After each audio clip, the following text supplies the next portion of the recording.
hour with our second guest, Michael Lissack.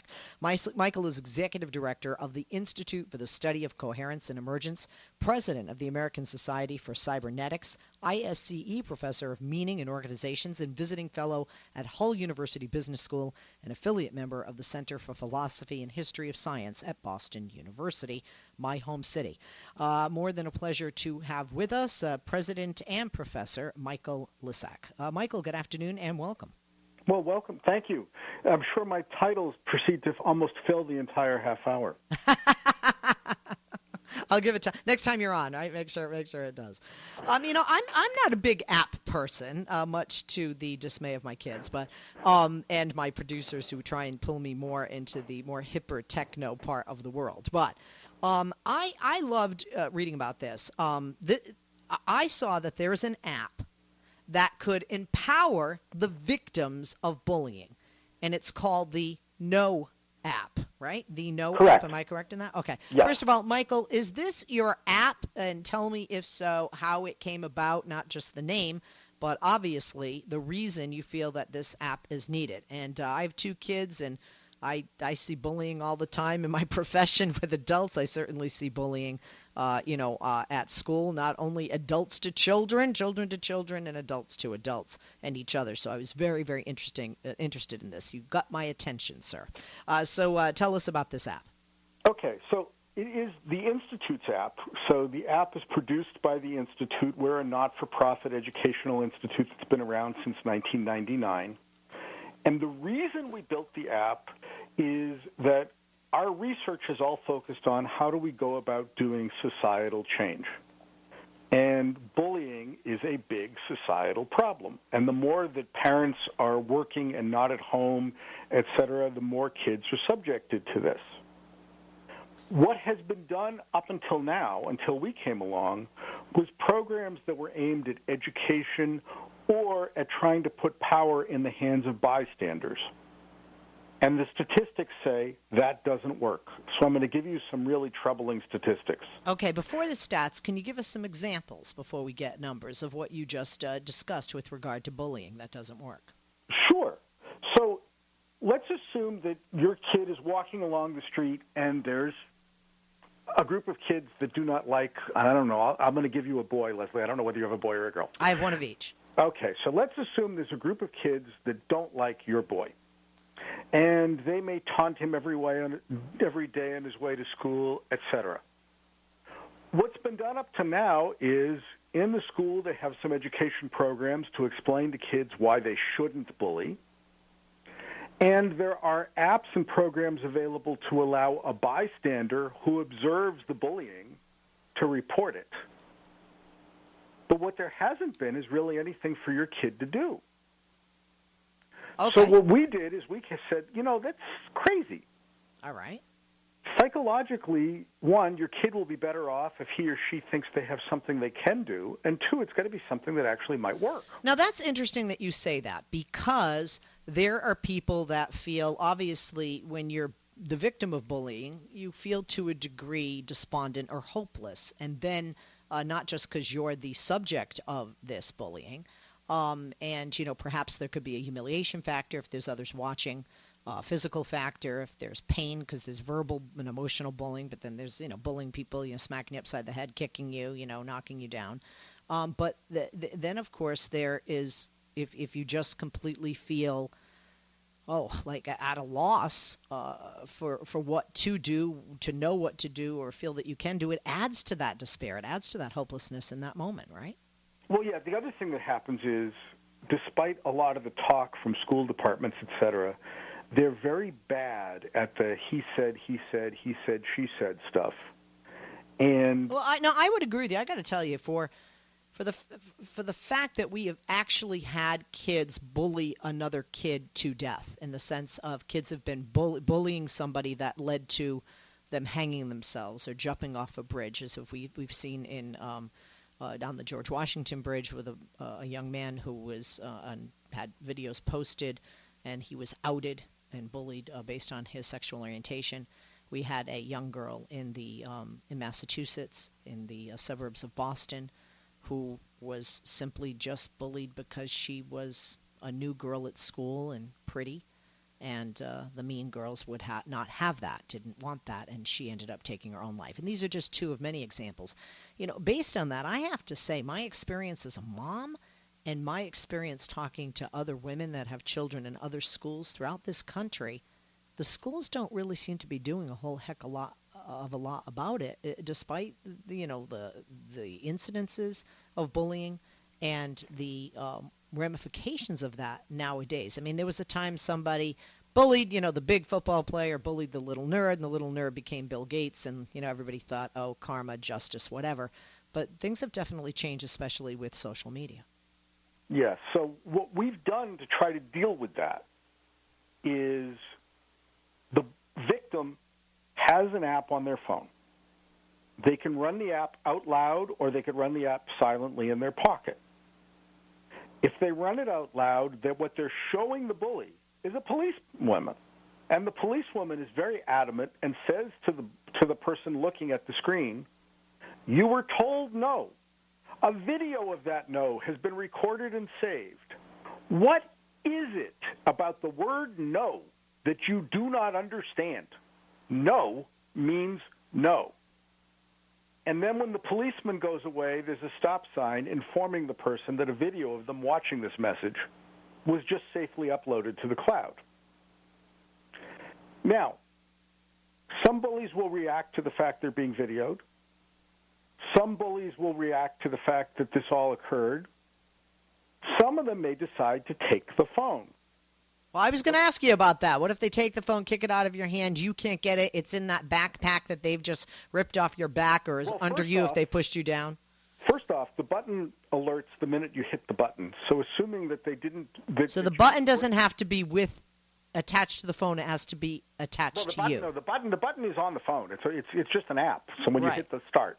Right. But here's the beauty. But what I'm saying is it's possible they can't touch the button if the phone is taken from them, or if whatever the phone is on, a belt clip or a backpack is removed from them. Like anything else, if they can't start the app, then the app can't work. Okay. If, however, they have started the app runs itself. Taking the phone isn't going to stop it. Okay. Destroying the phone isn't going to stop it because the alert went out the second the button was pushed. Okay.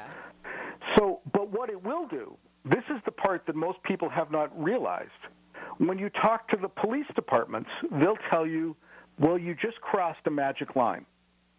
The police are very bad at dealing with psychological crimes. They don't know what to do. Bullying is a psychological crime for the most part. The minute the bully touches that phone and either steals it or breaks it, that's a property crime. The police are very good at dealing with property crimes. And everything just changed. It's no longer one person's word against somebody else because the app has created a record. Okay, but if the bully doesn't take the phone and there is no property crime, playing devil's advocate, what would you say to somebody who says, so the kid pushes a button and still gets the crap beaten out of him every single day, or that kid gets questioned by police, and then the next day he and his buddies come back and give the kid twice the beating he got the first time around? Great. Unfortunately, that may happen. However, the police are not going to be very tolerant when it happens the second time. Interesting. Okay, so that goes along with the police saying it's unlikely the bully is going to take the phone the first time. Right. But the bully will likely do something to the phone the second time. Okay. And all the leverage changes. So the school department may not want to do anything when it's just he said versus he said. And then hopefully somebody watching this or who's in the vicinity is also getting it on their smartphone, catching him on camera, right? But that's the dependence on bystanders again. Right. This creates its own record. So statistically, having this app makes the potential or even already victim of bullying feel, in a sense, more confident because they feel that they have a way to fight back if they're not physically, emotionally, mentally strong enough to do so. Exactly. And it gives their parents a feeling of empowerment as opposed to feeling like the school department is ignoring everything. because the parents are not dependent on the school telling them what happened. The kid's phone just told them what happened. Okay. All right. Do we have, Andrew, do we have enough time for a couple more questions, or should we go to break? Okay. How come you decided to do this? First of all, if you don't mind me asking you, Michael, were you bullied as a child? Do you have a child that was bullied? How did bullying become something that was of importance to you, and why did you feel that something else needed to be done for those victims and potential victims of bullying? Your listeners are going to start laughing. So this app grew out of a series of apps that we were building to deal with the problems on college campuses about consent in sexual relations. And we built a yes app and a no app.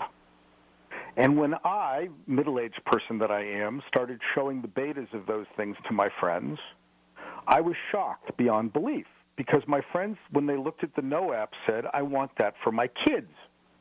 And I said, your kid's 10. Why do you want something related to sex?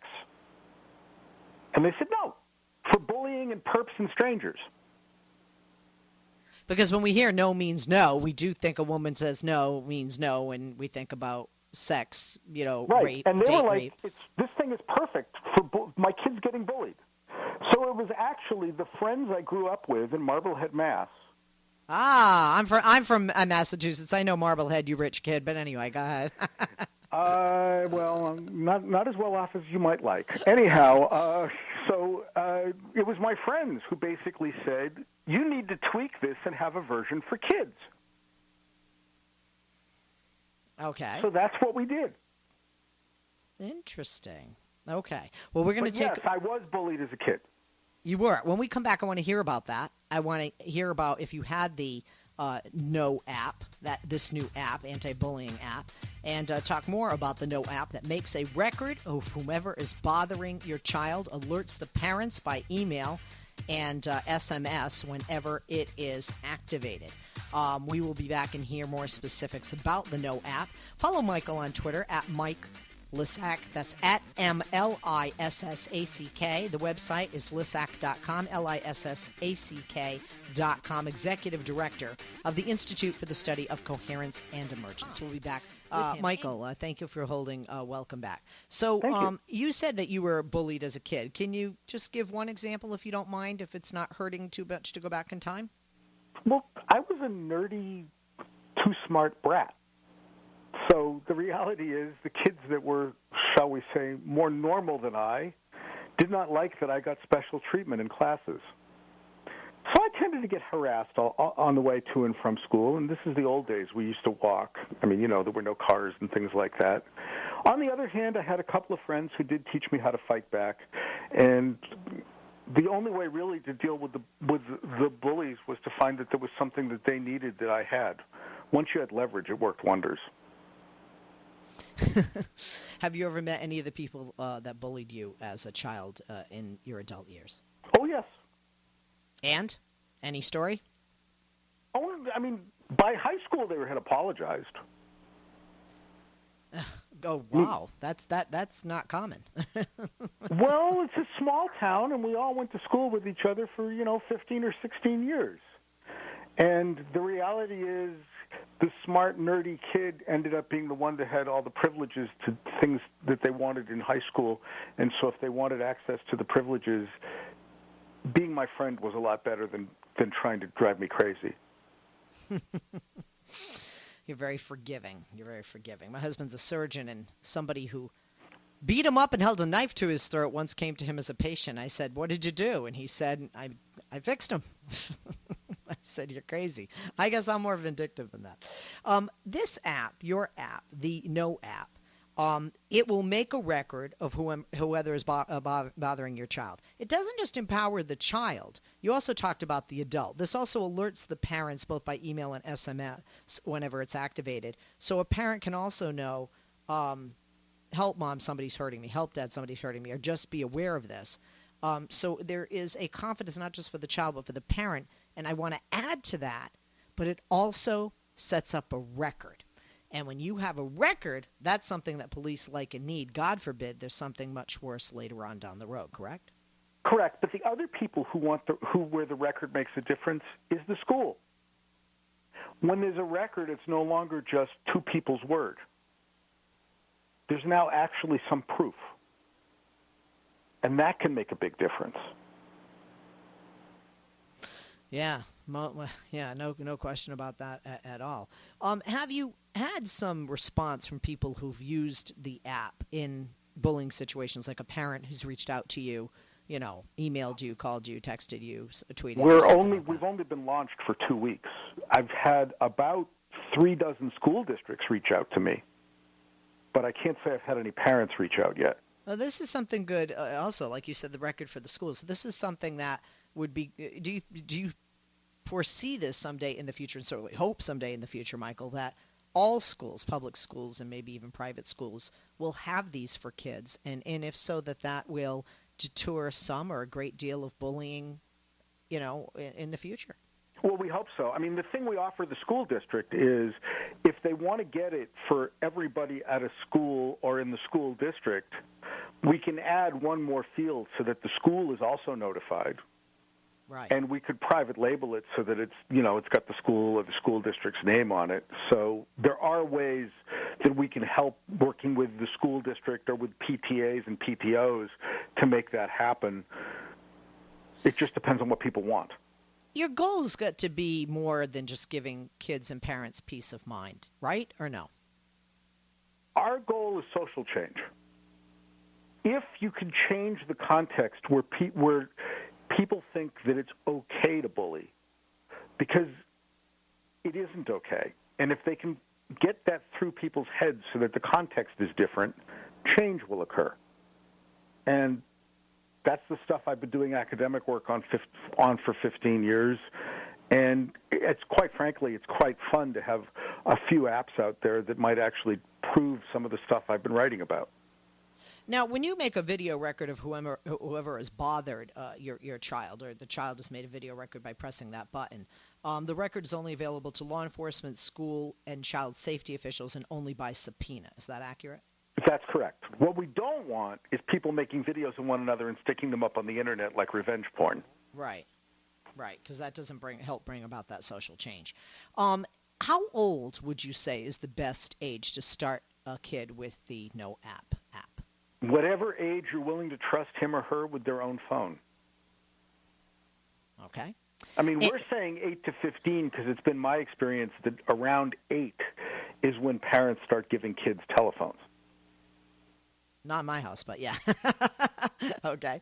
And also, I like that the parent then knows the GPS location. And I say that because if you have 16-year-olds that have taken a 13-year-old to the parking lot or the field behind the mall, and you're not at school, or behind the school in the field and it's after hours, you know what I mean? If these Right. bullies have taken your child from a location, you may not only just be able to prevent bullying, but you might be able to prevent something that could be far worse. Oh, yes. I mean, and to be fair, the kid can run the app if a stranger approaches him or her, if they're being bothered by some kind of a perp. I mean, it's more than just bullying. I agree. Great. Just great thing you're doing. I like it. I hope it brings about the change. I think all schools should have it. I think people should get it. Go to his website. Michael, thank you for joining us. Follow him on Twitter at mlissack, Lissack. Once again, that website is thenoapp.com, the-no-app.com, the-no-app.com. I'm Leslie Marshall, and I'm gonna get one of these. I'm gonna put this on my phone and get it for my kids when they have their phone.